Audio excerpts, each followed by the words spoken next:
Bismillahirrahmanirrahim. Assalamualaikum warahmatullahi wabarakatuh. Alhamdulillah, wassalatu wassalamu ala rasulillah Sayyidina Muhammadin ibni Abdillah, wa la hawla wa la quwata illa billah. Bapak Ibu hadirin dan hadirat sidang jamaah subuh yang sama dirahmati dan dimuliakan Allah Subhanahu wa taala.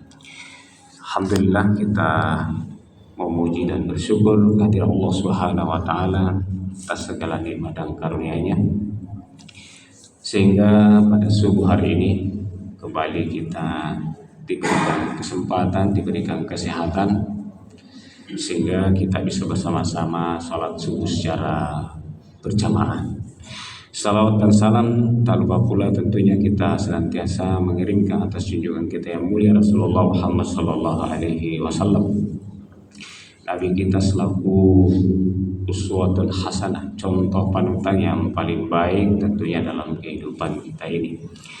Bapak Ibu hadirin, pada subuh hari ini tentu kita setiap subuh ikut salat berjamaah.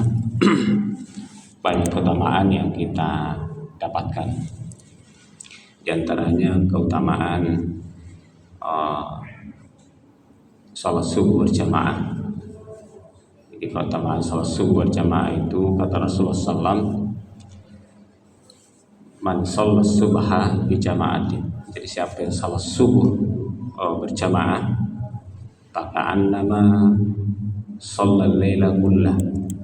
Jadi pahalanya itu seperti sholat malam secara keseluruhan, maksudnya itu semalam suntuk, semalam penuh.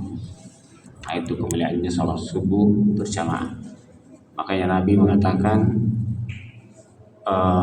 seandainya kita mengetahui keutamaan sholat isya dan sholat subuh berjamaah, maka orang akan mendatanginya sekalipun dengan merangkak, ya, maksudnya sekalipun dengan sangat berat, ya, maka pasti akan didatangi karena keutamanya itu. Ya. Kita kan jarang-jarang dan mungkin hampir tidak pernah, ya, yang namanya sholat malam itu semalam penuh, ya, karena yang dimasukkan semalam penuh itu sholat malamnya itu mulai ba'da isya sampai masuk waktu subuh. Nah, itu namanya sholat malam secara keseluruhan. Tapi dengan sholat subuh berjamaah, kata Nabi, ya, bahkan nama sholat laila kullah. Jadi pahalanya itu seperti sholat malam secara penuh. Keutamaan yang kedua tentu adalah sholat qabliyah, ya, sholat qabliyah subuh. Ya. Jadi rakaat al-fajr, ya, khairum minat dunya wa ma fiha. Jadi 2 rakaat sebelum subuh itu lebih baik daripada dunia dan isinya, ya. Tentu keutamaan seperti ini maksudnya nanti akan diberikan oleh Allah Subhanahu wa taala nanti pada hari kiamat, ya, nanti ketika kita dimasukkan oleh Allah Subhanahu wa taala ke dalam surga, barulah kita akan lihat, oh, ini yang dimaksudkan oleh Allah Subhanahu wa taala, kebaikan-kebaikan itu. Apatah lagi ini di bulan Ramadan. Jadi semua kita tentu menyiapkan bekal, maksudnya semua kita ini kan posisinya sekarang kita hidup di dunia ini, apa yang kita cari, ya, apa yang kita kumpulkan, apa yang kita kejar. Tentu yang kita cari, yang kita kumpulkan bukan untuk dunia ini, ya. Sekali lagi bukan untuk dunia ini. Jadi kita hidup di dunia ini, kita bekerja keras siang malam, banting tulang, peras keringat, ya. Istilahnya orang bilang kepala di bawah, kaki di atas. Apa yang kita cari? Apakah untuk dunia? Bukan untuk dunia.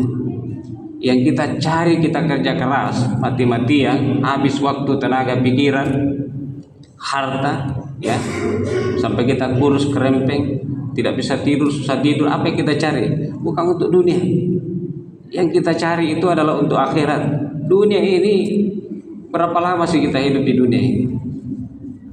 Ya, paling kita hidup di dunia ini, ya, beberapa waktu saja.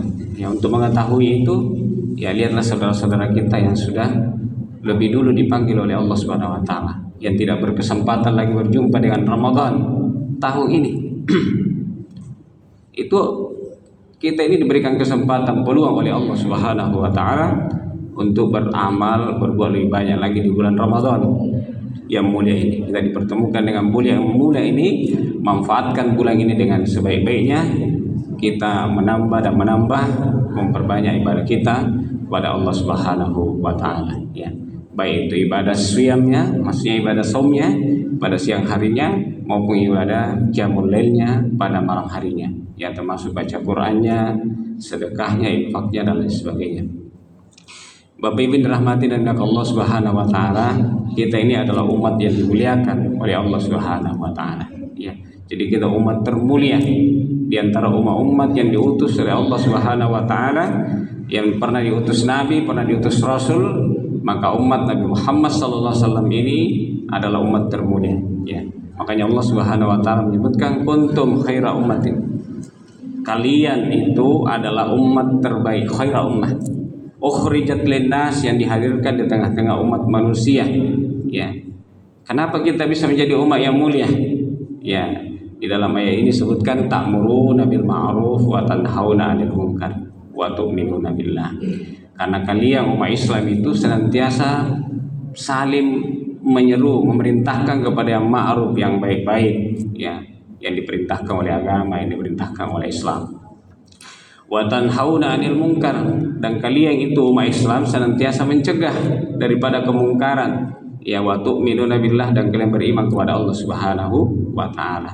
Itulah kemuliaan kita. Makanya kenapa setiap subuh mungkin ada kultum subuh, ya, kemudian malam sebelum salat tarawih ada ceramah tarawih. Itu bagian lain dari ta'muruna bil ma'ruf wa tanhauna 'anil munkar. Jadi saling mengingatkan, ya, wa tawassaw bil haqqi wa tawassaw bis sabr. Saling menasihati pada kebaikan, kebenaran, dan saling menasihati kepada kesabaran. Gunanya apa itu semua? Itu semua untuk memupuk, menyiram, ya, menyiram iman di dada kita, ya, supaya iman kita ini semakin subur, ya, semakin segar, ya, semakin baik, semakin terasa, semakin dekat dengan Allah Subhanahu wa taala, dan semakin termotivasi untuk tidak lalai, ya, untuk tidak berleha-leha, ya, istilahnya untuk tidak menghabiskan waktu begitu saja secara sia-sia dalam kehidupan kita. Karena memang kita hidup ini untuk menyiapkan bekal. Ya, sekali lagi kita bekerja keras bukan untuk dunia, tapi kita bekerja keras untuk hidup kita setelah dunia ini. Kayak Nabi mengatakan al-qayyis, orang yang cerdas, orang yang pintar itu mandana nafsahu, dia mampu mengendalikan dirinya, ya, dari segala keburukan. Wa amila lima ba'dal maut, dan dia senantiasa beramal soleh untuk bekal setelah kematian dia. Nah, itulah orang yang cerdas. Ya, Nabi itu sudah mengingatkan kita. Maka kita jadilah orang yang cerdas, jadilah orang yang pintar, yang senantiasa pandai menyiapkan bekal setelah kehidupan ini, setelah kematian kita. Saya kira itu Bapak Ibu yang dirahmati dan dimuliakan Allah Subhanahu wa taala. Sudah 8 menit. Mudah-mudahan berikan manfaat kepada kita sekalian, terutama kepada diri saya secara pribadi. Hadanallahu wa iyyakum ajmain. Assalamualaikum warahmatullahi wabarakatuh.